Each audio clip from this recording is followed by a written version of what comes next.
Mari kita buka firman Tuhan di dalam Matius 19 ayat yang ke-27. Saya bacakan.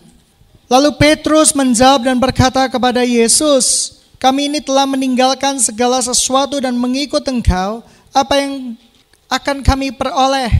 Kata Yesus kepada mereka, aku berkata kepadamu, sesungguhnya pada waktu penciptaan kembali, apabila Anak Manusia bersemayam di tata kemuliaannya, kamu yang telah mengikut aku akan duduk juga di atas 12 tata untuk menghakimi ke-12 suku Israel.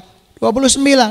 Dan setiap orang yang karena namaku meninggalkan rumahnya, saudaranya laki-laki atau saudaranya perempuan, bapak atau ibunya, anak-anak atau ladangnya, akan menerima kembali 100 kali lipat dan memperoleh hidup yang kekal. Mari kita lompat di dalam Matius 26. Matius 26 ayat yang ke-47. Waktu Yesus berbicara, datanglah Yudas, salah seorang dari ke-12 murid itu, dan bersama-sama dia serombongan besar orang yang membawa pedang dan pentung, disuruh oleh imam-imam kepala dan tua-tua bangsa Yahudi. Orang yang menyerahkan dia telah memberitahukan tanda ini kepada mereka. Orang yang akan kucium itulah dia, dan tangkaplah dia. Dan segera ia maju mendapatkan Yesus dan berkata, salam Rabi, lalu mencium dia. Tetapi Yesus berkata kepadanya, hai teman, untuk itukah engkau datang? Maka majulah mereka memegang Yesus dan menangkapnya. Via Dolorosa, jalan salib. Ketika kita mengikut Yesus, Tuhan sudah menjanjikan kita bahwa pada waktu penciptaan kembali, yang artinya bumi ini akan diciptakan kembali dan segala sesuatunya akan diformat ulang oleh Tuhan. Kita akan bersama-sama dengan Tuhan masuk di dalam kerajaan yang kekal, kerajaan sorga. Sidang jemaat yang dikasihi Tuhan, Via Dolorosa, jalan salib menuju kemenangan, selalu ada bagian-bagian di dalam kehidupan kita yang akan kita jalani. Pada waktu Tuhan Yesus mau disalibkan, pertama-tama ia dikhianati oleh Yudas. Yudas ini adalah orang muridnya. Dia adalah seorang yang luar biasa. Dia adalah seorang yang kelihatannya mencintai Yesus. Tapi dengan ciuman, ia menjual Yesus. Kiss of Judas. Sedang jemaat yang dikasihi Tuhan, mungkin kamu punya sahabat, kamu punya teman yang seakan-akan dukung kamu, yang seakan-akan support kamu. Tetapi ada orang-orang tertentu yang akan membawa engkau ke penghakiman. Itulah jalan salib. Tuhan sudah memberikan contoh kepada kita. Ketika kamu memiliki visi di dalam Tuhan, tidak ada semua orang harus sepakat dengan visimu. Tetapi percayalah, jikalau engkau mendapatkannya dari Tuhan, engkau akan menyelesaikannya dengan baik. Amin. Amin. Seringkali kita hidup dari opini orang. Roh yang pertama yang saya catat di dalam perjalanan Tuhan Yesus menuju ke kayu salib adalah roh Yudas. Yang kelihatannya mencintai Yesus, tapi dia jual Yesus dengan ciuman. Ia mengkhianati Yesus. Yang saya temukan kembali adalah roh Petrus, roh yang kelihatannya mencintai Yesus, gagah-gagahan sama Tuhan Yesus, tapi menyangkali Yesus. Dan yang berikutnya yang saya temukan di dalam perjalanan menuju Via Dolorosa adalah roh Pilatus. Roh Pilatus itu roh yang hidup dari opini orang. Kamu gak kenal Yesus secara pribadi. Kamu hidup karena opini. Pilatus ini enggak jahat sama Yesus. Dia enggak kontra, dia enggak pro sama Yesus. Tetapi dia hidup berdasarkan opini orang. Oleh karena itu sekarang banyak istilah menggiring opini. Oh, orang itu jahat. Berarti ya sudah, orang itu jahat. Ada sebuah peristiwa di sosial media yang menurut saya mengerikan. Ada anak SMP yang katanya dipukulin orang, disiksa orang sedemikian rupa, lalu kita latah menyebar-nyebarkannya, akhirnya menjadi viral. Seakan-akan anak tersebut menjadi korban, seakan-akan anak itu dianiaya betul-betul, seakan-akan anak itu adalah anak yang baik, yang tutur katanya manis, yang betul-betul layak dibela. Tapi ketika peristiwa itu menjadi viral, ternyata ditemukan bukti-bukti, ternyata si korban ini punya Facebook juga tidak baik. Punya hal-hal yang tidak baik. Hoax itu berkembang loh sekarang.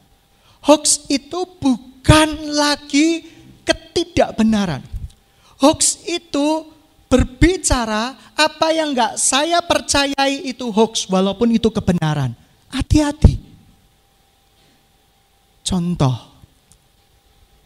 kamu punya teman sangat baik sekali. Menurut opinimu dia baik, tapi dia buat salah. Ketika dia buat salah, kamu menyebut itu hoax.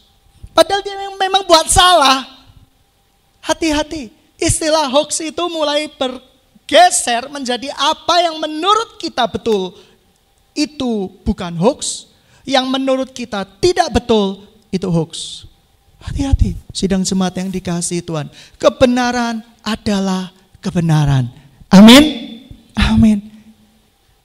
Sidang jemaat yang dikasihi Tuhan. Worship leader ambil suara salah, ambil nada salah masih bisa diperbaiki.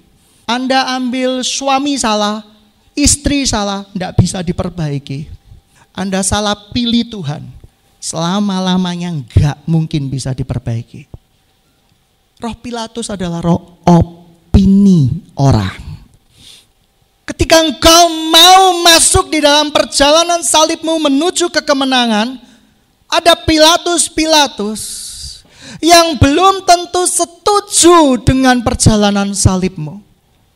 Ia akan berkata, engkau orang benar, engkau orang salah, bukan berdasarkan kebenaran.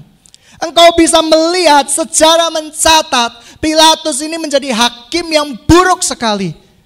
Ia mengadili orang karena tekanan dari massa. Ia mengadili orang karena opini orang banyak.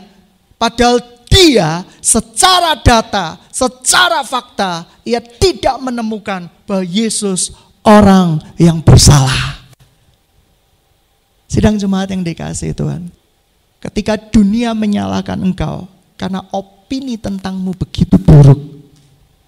Opini ibumu tentang engkau begitu buruk. Opini saudara-saudaramu tentang engkau begitu buruk.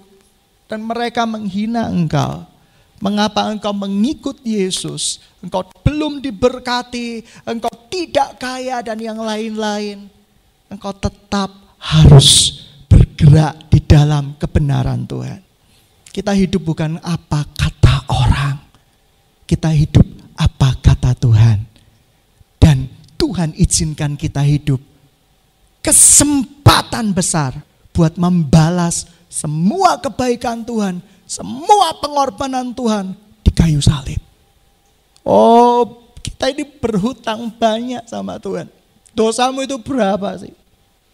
Kadang kita ngasih buat Tuhan hitung-hitungan, memuji Tuhan hitung-hitungan, menyembah Tuhan hitung-hitungan, memberikan waktu kita untuk misi hitung-hitungan, memberikan uang kita untuk kerajaan Allah hitung-hitungan.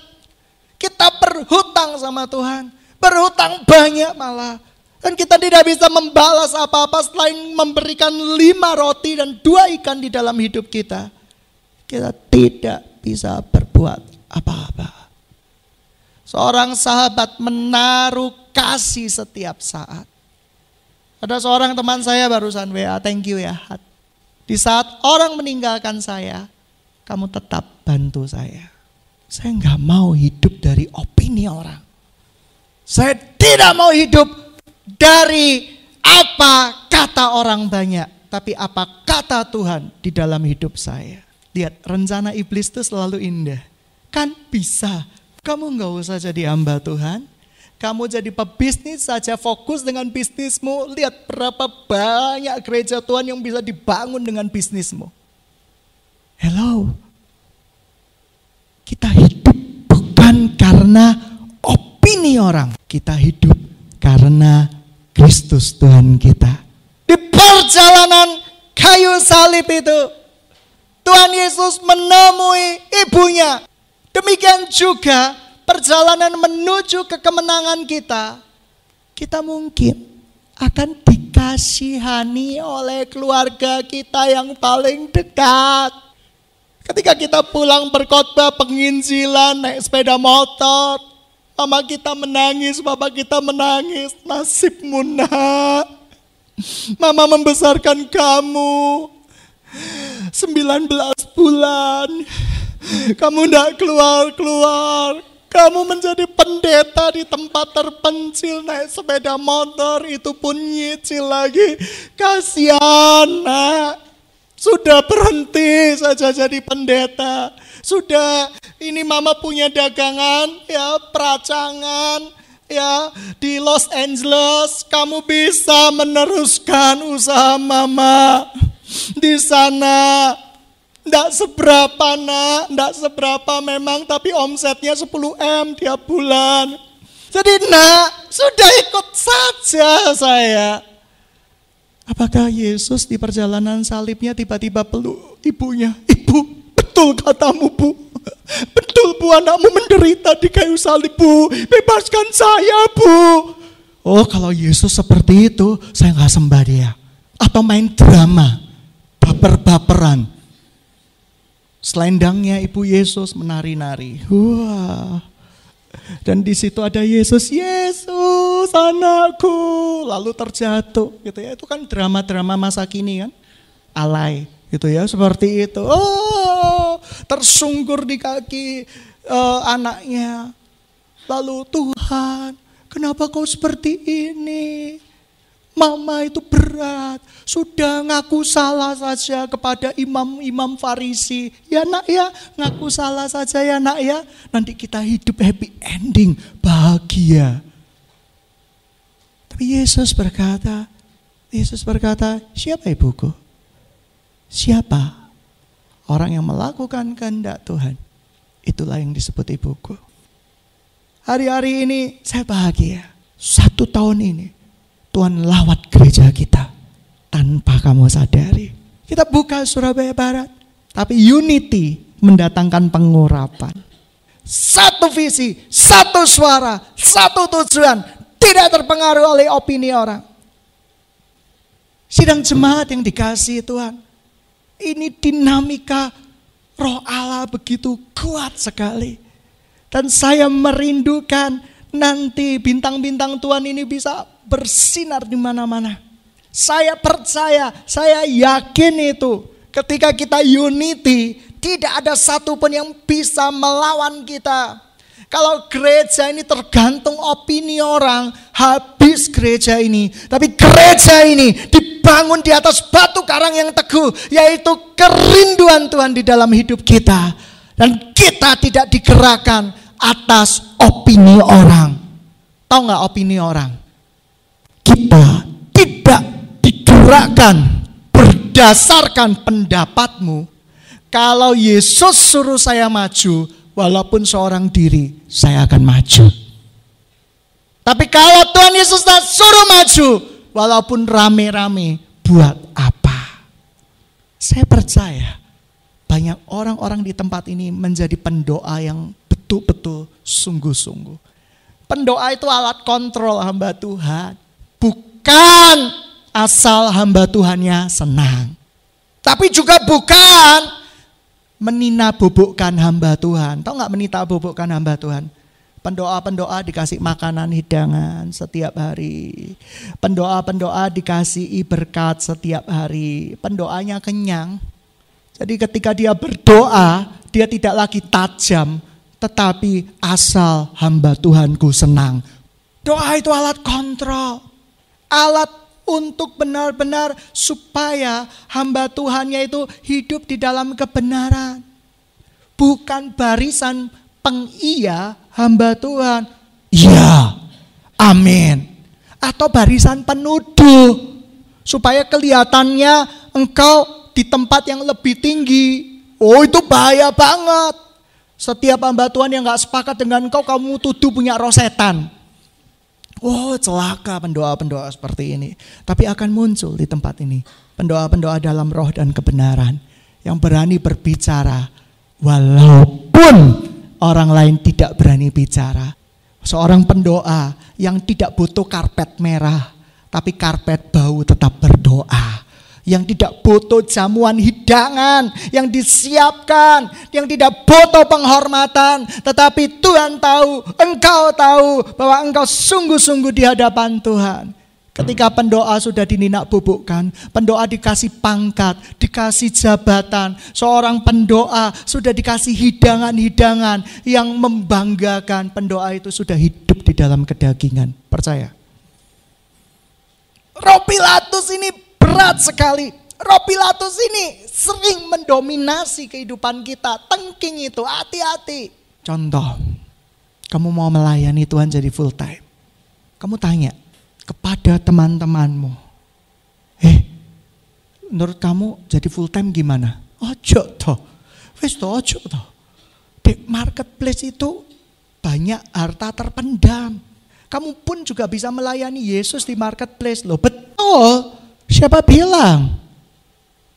Tapi kita hidup karena opini, pendapat teman kita. Kita gak akan maksimal hidup kita. Apa yang kita temui lagi di perjalanan kayu salib? Alkitab mencatat ada seorang yang membantu Yesus memanggulkan salib Yesus. Ketika engkau berjalan menuju ke bukit kemenangan atau bukit Golgotamu, Tuhan tidak akan pernah meninggalkan engkau sendirian.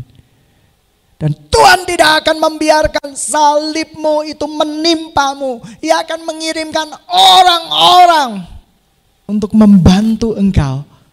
Untuk membantu engkau memikul salibmu. Untuk membantu engkau menyelesaikan garis akhirmu. Karena Tuhan tahu kekuatan kita. Sidang jemaat yang dikasihi Tuhan. Kalau engkau punya pasangan, jangan tergantung opini orang. Bukan opini pasanganmu pisan. Opini Tuhan. Kamu tanya sama mama kamu. Mah, bagus gak orang ini mah? Dia bawa Mercy, dia bawa Alphard. Walaupun dia seorang driver ya maksudnya. Dia bawa semuanya itu. Dia bawa kartu kredit. Kamu hidup bukan karena opini orang. Kamu juga bukan hidup karena opini calon pasanganmu. Menurutmu aku pasanganmu enggak? Ya pasti dijawab iya. Tanya Tuhan. Netralkan hatimu, tanya Tuhan. Kalau Tuhan bilang tidak, ya tidak. Kalau Tuhan bilang iya, pergi ke Karlin, catatkan pernikahan Anda. Amin. Amin.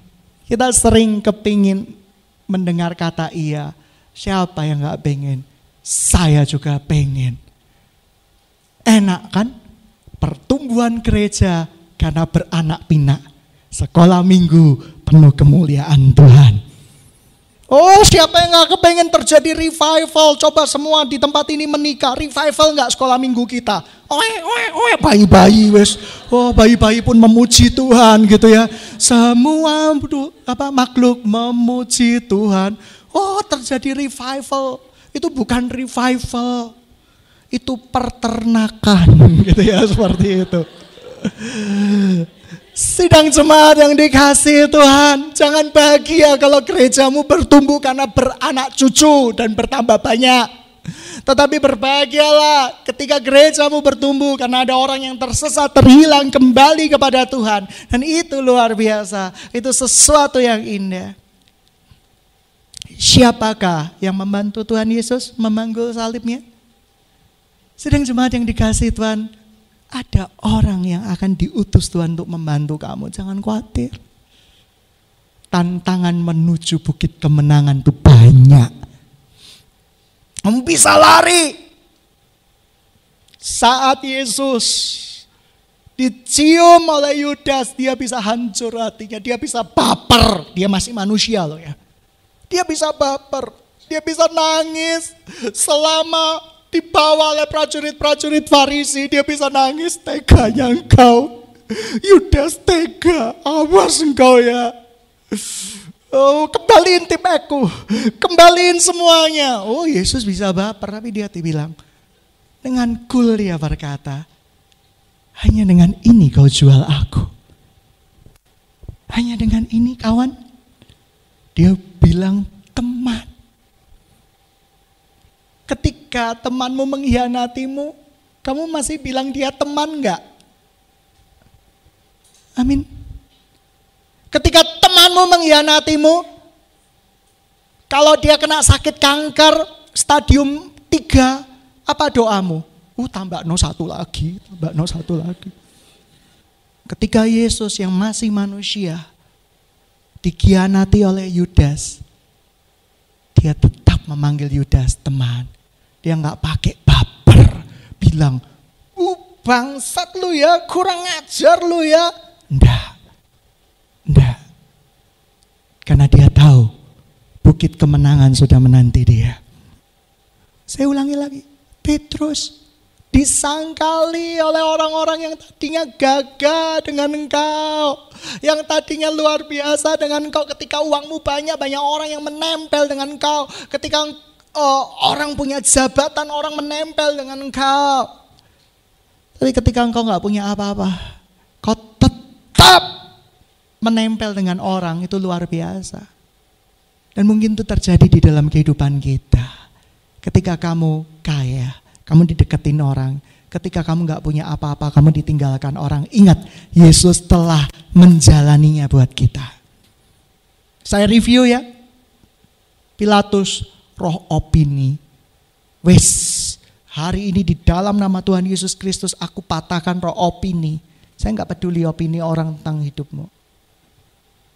Berapa banyak sih orang yang hidup karena opini orang? Pergi ke pesta, bagus gak gaunku? Kalau kamu nyaman pakai, ya sudah toh. Selera orang beda-beda. Iya kan? Bagus gak gaunku? Akhirnya kita hidup karena opini orang. Kita pakai gaun ke pesta dan kita ndak nyaman. Bola-balik gini, bola-balik gitu. Iya kan? Ndak nyaman sama sekali. Percaya diri itu penting. Terlalu percaya diri ndak dengerin orang itu juga kurang ajar sih. Tapi percaya Yesus itu yang luar biasa. Berikutnya, ketika kamu menemui orang yang paling kamu sayangi, yaitu ibumu, berkata, aduh kasihani kamu, saknoe kamu ikut Tuhan, responmu ya apa? Atau bila kata mamaku memang sudah salah jalan. Aku seharusnya bukan ke jalan salib, tapi ke Singapura, kemanapun yang senang-senang tuh mama, ke Disneyland mama, ini salah. Selamatkan aku dari kayu salib ini. Stop, gak usah cengeng. Salah pilih Tuhan, berdampak seumur hidup. Salah pilih presiden, cuma 5 tahun. Amin. Salah PC pasangan, syukurin. Seumur hidup, gak bisa cerai, gak bisa pisah. Akhirnya tiba saatnya di Bukit Golgota. Ada satu di kejadian di Paris, gereja terbakar hebat. Gereja itu menyimpan peninggalan-peninggalan sangat bersejarah, termasuk mahkota durinya Tuhan Yesus. Mahkota durinya itu disimpan di lempengan bulat yang menyerupai tembaga, ditutup di sana rapat-rapat. Mereka sangat-sangat menghargai. Saya percaya, walaupun mahkota itu terbakar sekalipun, saya masih sangat yakin bahwa Yesus telah mati buat dosa-dosa saya. Saya gak butuh melihat. Iman itu karena percaya. Pemimpin gak butuh pencitraan. Kunjungin orang sakit bawa wartawan sekampung. Selfie bersama-sama. Gak perlu. Karena Yesus berkata, kalau kamu berdoa buat seseorang, lakukan secara sembunyi-sembunyi biar orang itu gak tahu. Tapi aku mengetahui hatimu. Gak peduli apa kata orang, peduli apa kata Tuhan. Sedang jemaat yang dikasihi Tuhan, maukah engkau menjalani Via Dolorosamu di muka bumi ini. Bukit kemenangan sudah menanti kita.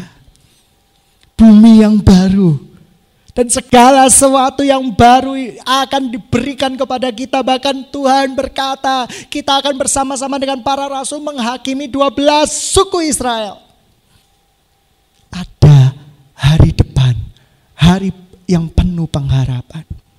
Ilmuwan itu seperti Daniel. Kemarin ditemukan ilmuwan. Otak kalau sudah mati, mati kan? Mati.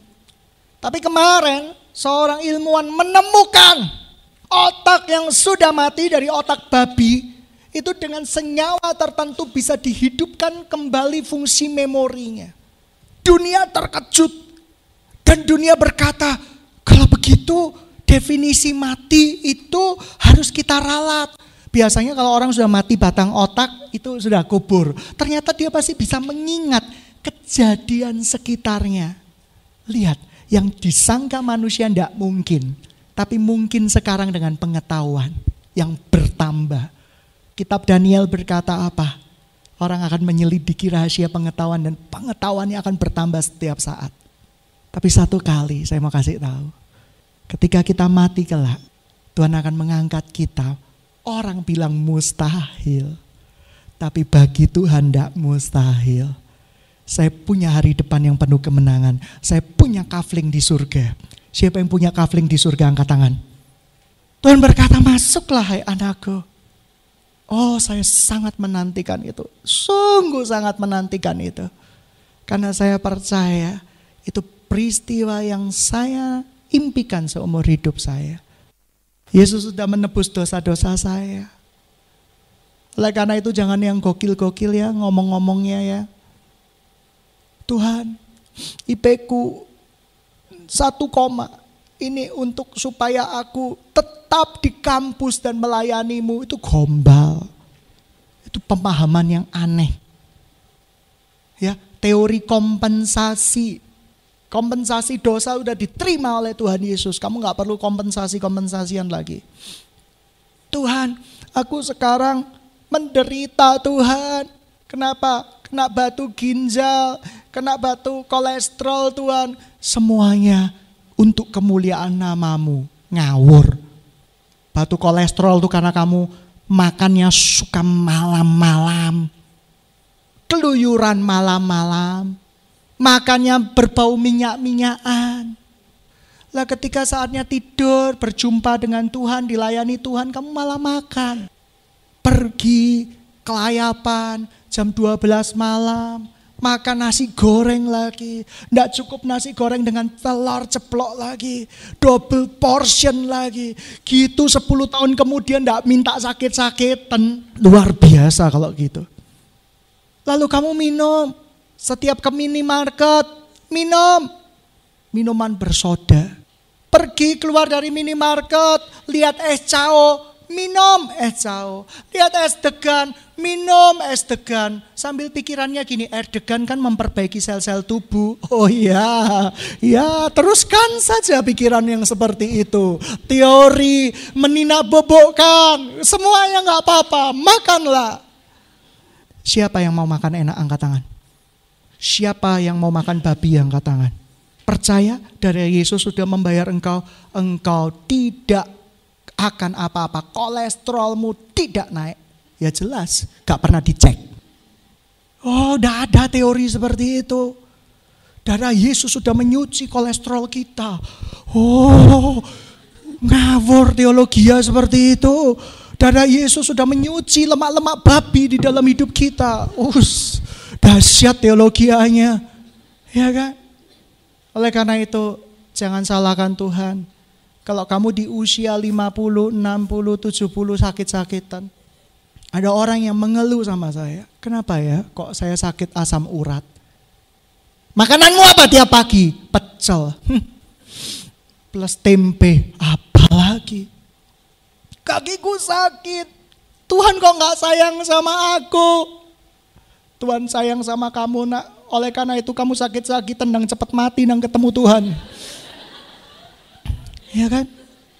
Oleh karena itu sidang jemaat yang dikasihi Tuhan.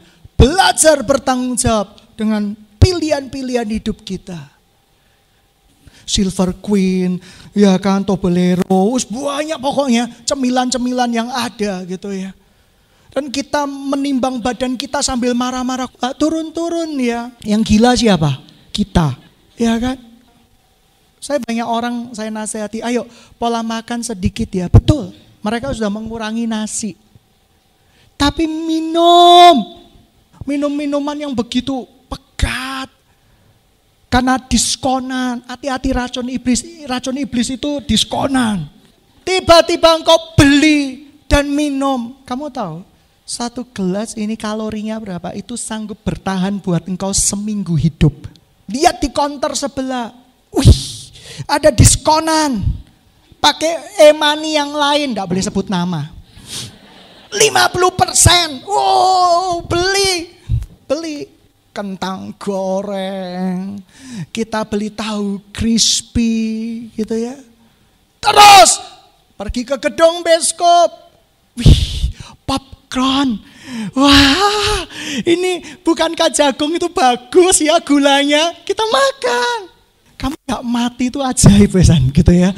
Sudah anugerah Tuhan, sudah luar biasa. Lalu engkau tidak bisa simpan uang dan berkata kurang terus. Cukupkan diri dengan apa yang ada. Jangan bertanya sama Tuhan, cukup itu berapa? Itu kan ada sebuah judul buku, cukup itu berapa? Waduh, cukupkan diri ya cukup. Jangan kekurusan juga, apa-apa diet gitu ya, seperti itu. Makan Indomie dibagi 5 hari. 1 hari apa? 1 mie kelenteng gini. Saking merananya hidupmu, ya jangan seperti itulah ya. Itu juga tidak baik. Oleh karena itu belajar. Kita kadang sering kali kan beli daging obralan murah-murah. Kamu tahu daging obralan itu yang dibuat untuk barbeque, maaf ya, itu hampir expired. Murah ya, guritanya lu murah ya. Terus besoknya sakit mah itu ngomel-ngomel sama Tuhan. Aku sakit mah, tidak bisa pelayanan Tuhan. Hei, sidang jemaat yang dikasihi Tuhan. Sebelum Tuhan memanggil kita beneran, jangan memanggil diri kita suruh. Ya, sudahlah kita hidup yang benar-benar sungguh-sungguh untuk Tuhan, berpadan dengan apa yang ada. Hati-hati sidang jemaat yang dikasihi Tuhan. Mulut kita harus ada rambu-rambu lalu lintas. Mulut kita harus ada lampu hijau, kuning, dan merah. Oh, ini boleh kita makan. Jangan kamu makan terus hijau terus. Kadang harus stop. Ya kan? Stop. Kita perlu meterai kudus. Kalau tidak ada meterai kudus, jebretan kudus. Supaya apa? Supaya mulut kita berhenti menerima yang bukan berasal dari Tuhan. Dan yang terakhir, Via Dolorosa. Yesus menyelesaikannya di kayu salib. Saya rindu mengalami Via Dolorosanya Tuhan. Ditancapkan salib kemenangan. Haleluya. Kita akan menang.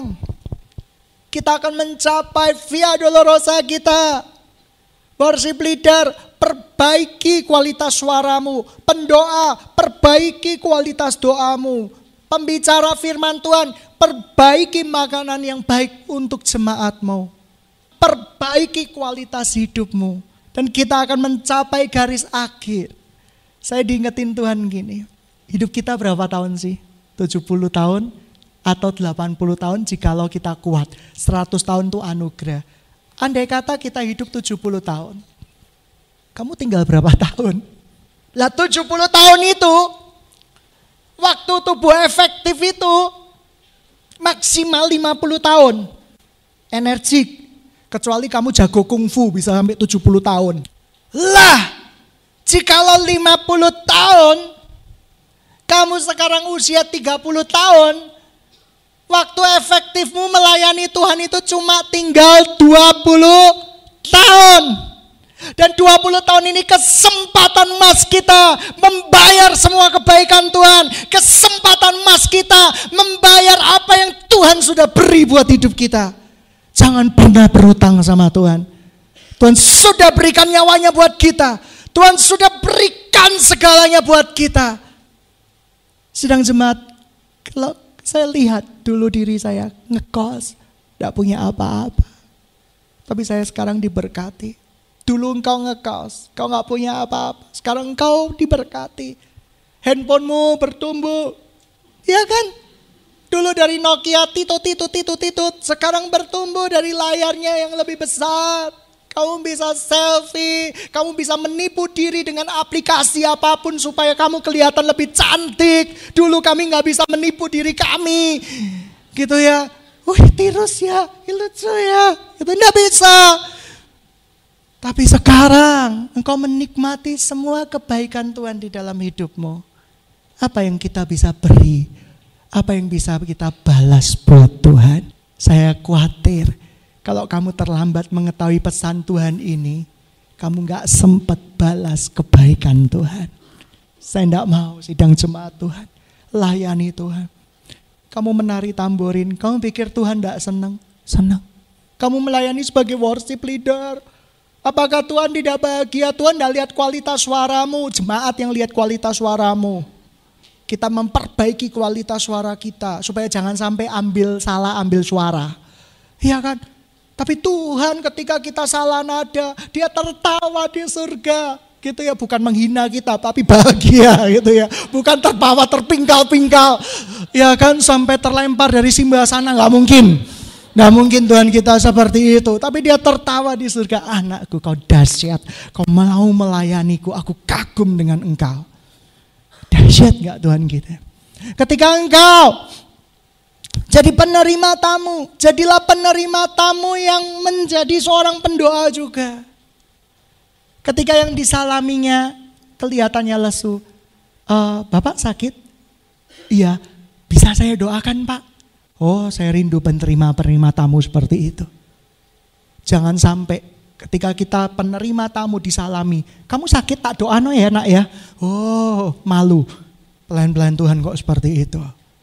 Sidang jemaat yang dikasihi Tuhan, akan muncul pelayan-pelayan Tuhan yang bergerak di dalam roh dan kebenaran. Saya tahu kamu sakit, Yesus lebih sakit dari kamu. Kamu pikir gak pernah saya dihakimi berdasarkan opini orang? Pernah. Tapi saya tahu, itu via dolorosa saya. Siapa yang mau via dolorosamu, menjalani via dolorosamu dan berakibat kemenangan kekal untuk selama-lamanya. Mari kita tundukkan kepala kita. Kami percaya Tuhan, via dolorosa, perjalanan kami ke kayu salib, kami akan mengalami begitu banyak hambatan. Mungkin kami akan menghadapi pengkhianatan orang yang paling kami sayangi. Yang kedua, mungkin kami dikhianati orang yang kelihatannya mendukung kami tapi menyangkali kami. Yang ketiga, kami dihadapkan dengan opini orang. Yang keempat, bahkan keluarga yang paling dekat di dalam hidup kami berkata, kasihan engkau nak. Tapi ketika kami melayani-Mu Tuhan, menjalani via dolorosa kami percaya Tuhan, kemenangan atas salib-Mu itu nyata. Engkau memerdekakan kami, Engkau menguatkan kami, dan Engkau tidak pernah meninggalkan kami. Sidang jemaat yang dikasihi Tuhan, siapa yang hari ini mau berkata, aku mau jalani via dolorosaku, angkat tanganmu. Sungguh. Dan engkau yang mengangkat tangan, tidak usah maju ke depan. Bangkit di tempatmu masing-masing, angkat tanganmu. Yesus, aku mau jalani via dolorosaku. Aku mau jalani perjalanan kayu salibku bersamamu. Karena aku percaya ada bukit kemenangan untuk aku, Tuhan. Sidang jemaat yang dikasihi Tuhan, mari kita bersungguh-sungguh hati di dalam Tuhan. Karena pada hari terakhir, pada hari Tuhan menciptakan kita kembali, saya rindu namamu dan nama saya ada di sana. Hidup ini kesempatan untuk melayani Tuhan. Oleh karena itu bayar harganya. Seberapapun Tuhan minta. Berapa banyak yang mau bayar harga untuk Tuhan? Angkat kedua tanganmu tinggi-tinggi. Give Kita sudah diberkati Tuhan, kita sudah disayangi Tuhan. Kita nggak bisa balas apa-apa. Ini hidupku Tuhan, untuk kemuliaan nama-Mu.